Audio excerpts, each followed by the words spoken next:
Yes, alright, nkulamusizaako nnyo mukwano gwange najo sinzo bango tuuliriza kutegeeza nti okola kyamaanyi nnyo okwekuumira ku Yugi Update CV.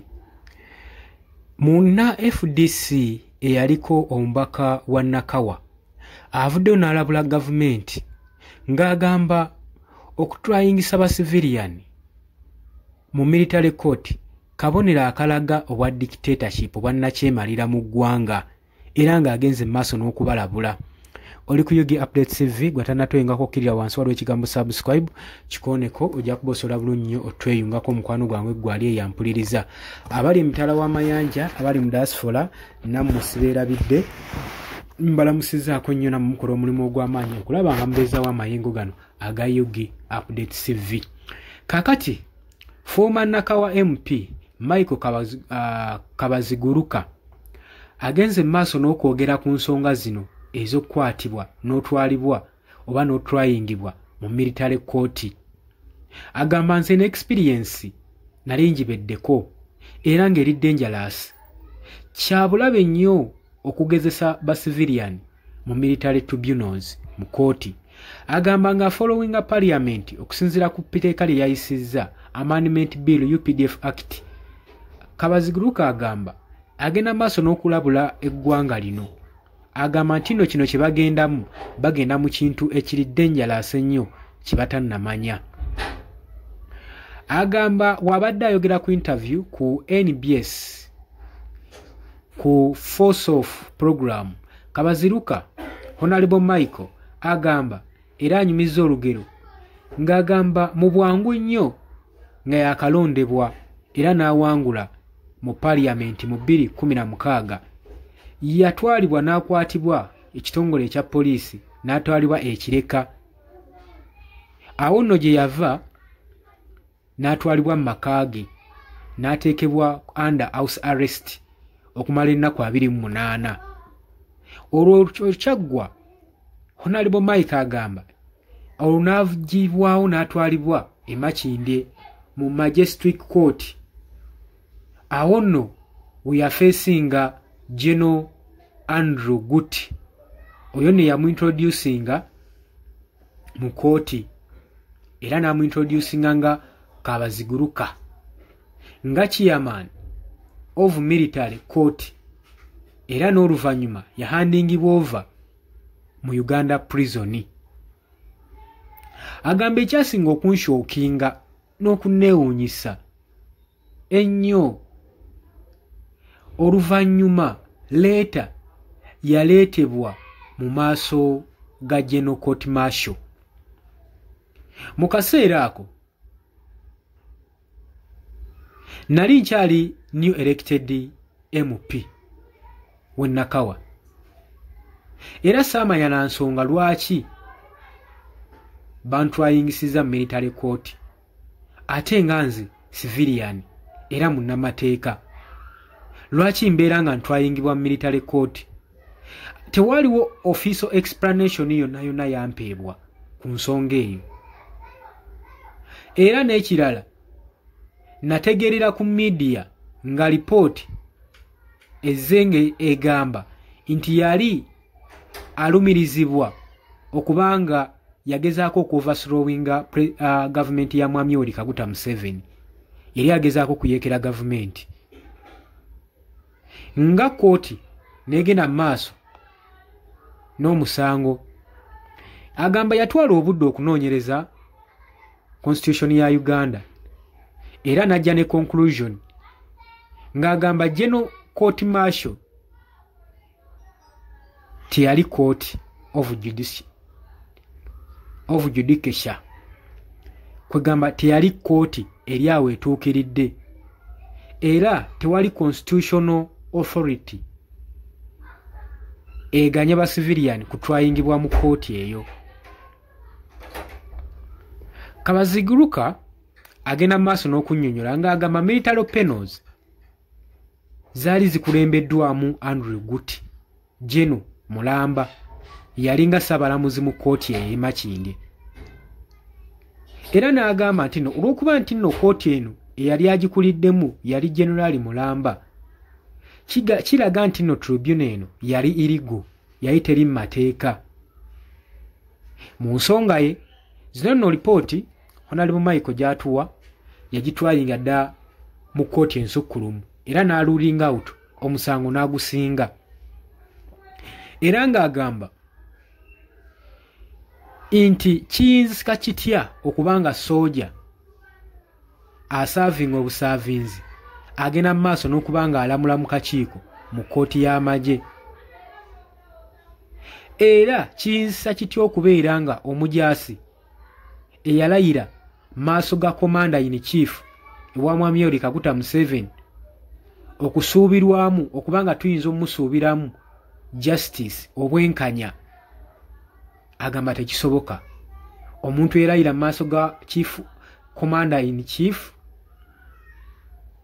Yoweri Kaguta Museveni okubanga tumusuubiramu obwenkanya maaso ge ngaffe ba civilian ekyo yakiganya agamba ekyapaana era yawunzika abuuza nga agamba kino ekibuuzo ekyokubanga abuuza oba kooti etwalibwa ne high ranking officer nga yagikulira tuyinza ozijjamu obwenkanya agamba kino ekyokumutwala mu maaso g'omulamuzi yalayira mu maaso ga Yoweri Kaguta Museveni omuweereza yalinga abuuza haina okubanga ebeera bodyguard w'embuzi olabira ddala nga tekisoboka kubanga komanda y'omu in chief Mwami Yoweri Kaguta Museveni y'omuntu y'omu eyali agenda maaso n'okumulumiriza teyali agezaako kusuula oba okuyeekera gavumenti ye kati ng'osuubirayo okusingayo omusango mu kkooti eyo challenge eno gye yakoze yaleetera ba lawmakers okululinga mu Supreme Court era ne badikirayalinga ne balangirira nti okutryinga ba civilian mu military court is unconstitutional tekiri mu mateeka oluvannyuma lw'okulabula nti high court n'egamba nti nno court of appeal nga waliwo wano muli Anthony General eyalwaninga omusango guno ng'akyalwenjinga high court victory Supreme Court yali under Chief Justice Owini Dolo ya ordaringa oluvannyuma lw'omusango ogwo amaze okululinga nti keesi ezo zonna ezifaanaganako n'ez'ekika kino nga eya Honorable Michael gye yalimu ey'okutryingisa ba civilian mu military court kikomezebwe mbulaga era bakule transfers mu keesi ezo zonna ez'aba civilian ezibadde zitryingibwa mu military court zitryingibwe mu civilian courts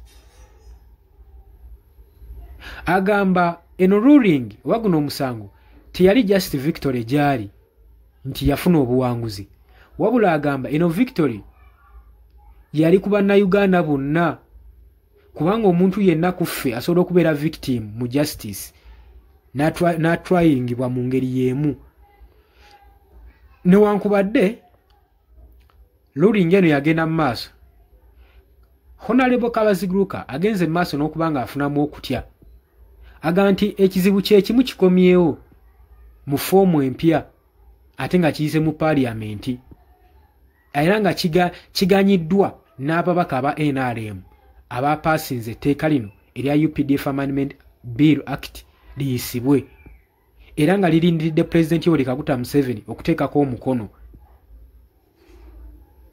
era nga ligenda kubanga litryingisa ba civilian mu military courts.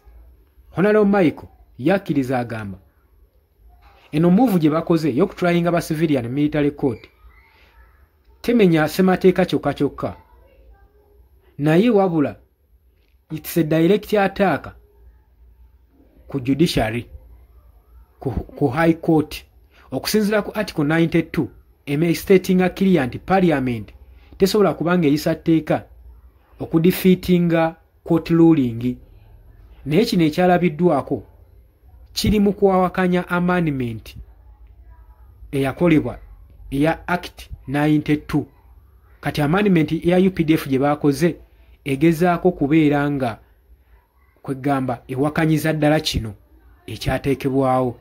Yayongeddeko ng'agamba jurisdictions aba civilian gye basangibwamu nga bali mu military nga balina military equipments balina okufeesinga general court martial. Agamba nti kino kya bunafu nnyo. Agamba abantu bakomintinze emisango mingi nnyo omuli egy'emmundu naddala abo abatta abantu ku mobile money shop entinda abo abalumba Jeno Katumba Wamala bonna baatwalibwa mu civilian courts. Agamba ate kati lwaki fate abantu just abambadde red berets baba tryingibwa mu UPDF military court olw'okubanga batwalibwa okuba n'ebyambalo ebifaananako ebya UPDF. Agamba ekyo si kya bwenkanya. Era agenda maaso n'okuwakanya Honorable Michael nti okuteeka ba civilian mu kooti kiri capable okwandolinga emisango gyonna cases zonna mu military court kirina okubeera nga kikozesebwa mu mpisa n'ennono era nga kiraga nti no military court edisciplininga budisciplininzi bajasi bakirayanti baayo era siba ordinary Ugandans. Ekyo kyemuteekeddwa okumanya. Era Honorable bayongera maaso ng'agamba ekizibu kyaffe bannayuganda si kuba nti tulakinga courts.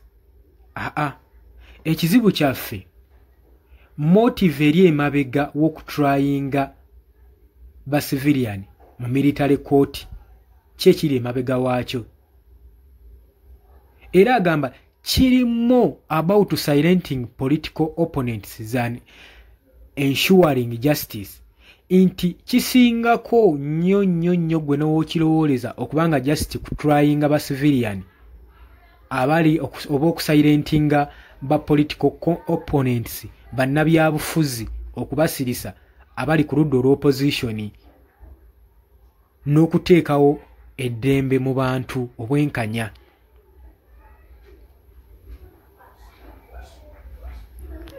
Honorable Bayunzisa agamba kati ng'etteeka lya UPDF Amendment Bill 2025 likyalinze mukono gwa Yoweri Kaguta Museveni confirmingibwe. Kabagizi Luka agenda maaso n'okulabula eggwanga lirina okubeera nga liri careful nnyo obutakkiriza amateeka agaleetebwa kale obutakkiriza mugaso gw'amateeka kubeera nga gusavinga political goal.